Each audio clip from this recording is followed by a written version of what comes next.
এগরা ব্লকের বরিদা গ্রাম পঞ্চায়েতের খালিনা সমবায় কৃষি উন্নয়ন সমিতির নির্বাচনে ফের বিনা প্রতিদ্বন্দ্বিতায় জয়ী হল তৃণমূল কংগ্রেস। 9টি আসনে বিনা প্রতিদ্বন্দ্বিতায় জয়লাভ করে তৃণমূল। পূর্ব মেদিনীপুর জেলার এগরা 1 নম্বর ব্লকের বরিদা গ্রাম পঞ্চায়েতের খালিনা সমবায় কৃষি উন্নয়ন সমিতির নির্বাচনে ফের বিনা প্রতিদ্বন্দ্বিতায় জয়ী হল তৃণমূল কংগ্রেস। সোম এবং মঙ্গলবার মনোনয়নপত্র জমা দেওয়া এবং তোলার শেষ দিন ছিল, কিন্তু কোনো বিরোধী প্রার্থী মনোনয়নপত্র জমা না দেওয়ায় তৃণমূল 9টি আসনেই বিনা প্রতিদ্বন্দ্বিতায় জয়ী হল। লোকসভা নির্বাচনের পর এগরায় লাগাতার প্রত্যেকটি সমবায় নির্বাচনে হারছে বিজেপি এবং অন্যান্য বিরোধী দলগুলি। প্রসঙ্গত, গত কয়েকদিন আগে এগরা 1 নম্বর ব্লকের পুরুন্দার সমবায় সমিতির নির্বাচনেও বিনা প্রতিদ্বন্দ্বিতায় জিতেছিল শাসক দল তৃণমূল। এবারেও তার পুনরাবৃত্তি। এই নিয়ে এই বিধানসভায় পরপর সমবায় ক্রমাগত জয় পেল তৃণমূল। বিরোধীরা কোথাও প্রার্থী দিতেই পারেনি, কোথাও বা নির্বাচনে একক সংখ্যাগরিষ্ঠ পেয়ে জিতেছে শাসক দল তৃণমূল। আপনাকে বলে রাখি, সারা পশ্চিমবাংলায় 10.5 কোটি মানুষের পাহারাদার হিসেবে মমতা ব্যানার্জি সর্বক্ষণ থাকেন। তো সেই জায়গা থেকে বাংলার উন্নয়নের স্বার্থে এবং বাংলার উন্নয়নের সঙ্গে সঙ্গে সমবায়গুলিকে যে জায়গায় যে পরিণত করেছেন মাননীয় নেত্রী 2011 সালের পর থেকে, তো সবগুলি সমবায় সমিতিতে দেখবেন 99% সমবায় সমিতিতে তৃণমূল কংগ্রেস জয়লাভ করছে। এখানটায় তারা ভয়ে ভীত সন্ত্রস্ত হয়ে জানে মানুষ তাদের গালে আবার থাপ্পড় দিয়ে বুঝিয়ে দিবে যে তোমরা হিরো পার্টি, তাই তারা নমিনেশনটা করতে আসেন। এই সমবায় সমিতিতে মোট ভোটার ছিল 832 জন, আসন ছিল 9টি। স্বাভাবিকভাবেই জয়ের পর বিজয়ী উল্লাসে মাতল তৃণমূল। একে অপরকে সবুজ আবির মাখিয়ে উল্লাস করতে দেখা গেল তাদের। তৃণমূল কংগ্রেসের বরিদা অঞ্চল সভাপতি তথা এই সমবায় সমিতির প্রার্থী সিদ্ধেশ্বর বেরা জানিয়েছেন, এই জয় মা মাটি মানুষের জয়। খালিনা সমবায় সমিতির নির্বাচন নোটিফিকেশন হয়েছে প্রায় 1 মাস আগে থেকে।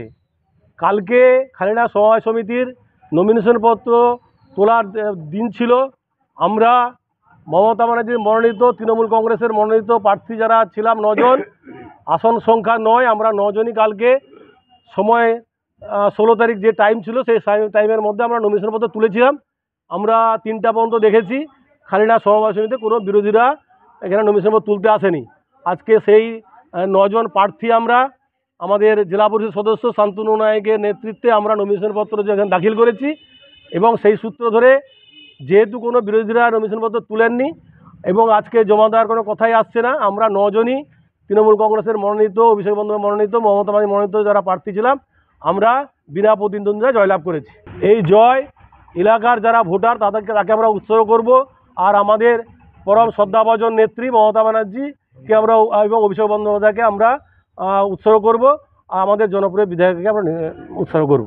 অন্যদিকে এলাকার বিধায়ক তথা কাঁথি সাংগঠনিক জেলা তৃণমূল চেয়ারম্যান তরুণ কুমার মাইতি ফোনে জয়ী প্রার্থীদের অভিনন্দনও জানিয়েছেন। এই বিষয়ে স্থানীয় ব্লক বিজেপির সাধারণ সম্পাদক শক্তিপদ সাহু জানিয়েছেন, এই রাতের অন্ধকারে আমাদের কালকে নির্বাচন, আর গতকাল নমিনেশনের লাস্ট ডেট, তার আগের দিন আমাদের মানে ভোটারদের নোটিশ সার্ভ করা হচ্ছে। রাতের অন্ধকারে নির্বাচন হলো। এই নির্বাচন কোনো নির্বাচন মানে তৃণমূল কংগ্রেস কোনো গণতন্ত্র মানে না, এরা গণতন্ত্র বিরোধী, তাই গণতন্ত্রের এগনেস্টে এরা করেছে। আর এই সোসাইটি দীর্ঘদিন বন্ধ ছিল এবং এই সোসাইটির ক্যাশিয়ার মারা গেছে আর্থিক তছরূপে, এবং এই সোসাইটিতে যারা সোসাইটির বডির মেম্বার আছেন অনেকে আর্থিক তছরূপে জর্জরিত। তো সেই জায়গায় আমরা রাতের অন্ধকারে যেহেতু এই করেছে, এবং এটা এখানকার যে নেতৃত্ব তার উপর নেতৃত্বকে খুশি করার জন্য এইসব করেছে। কিন্তু আমি আপনাকে বললাম, এই ক্যামেরার সামনে বললাম, আমাদের সামনে বরিদা সোসাইটি নির্বাচন আছে। এই নির্বাচনে আমি এখানকার যে নেতৃত্ব সিদ্ধেশ্বর বেরা মহাশয়কে ওপেন চ্যালেঞ্জ করলাম, উনি যদি ক্ষমতা থাকে এখানে নির্বাচনে জয়লাভ করে দেখাবে বরিদাতে। পুলক বেরার রিপোর্ট, খবর BCBS।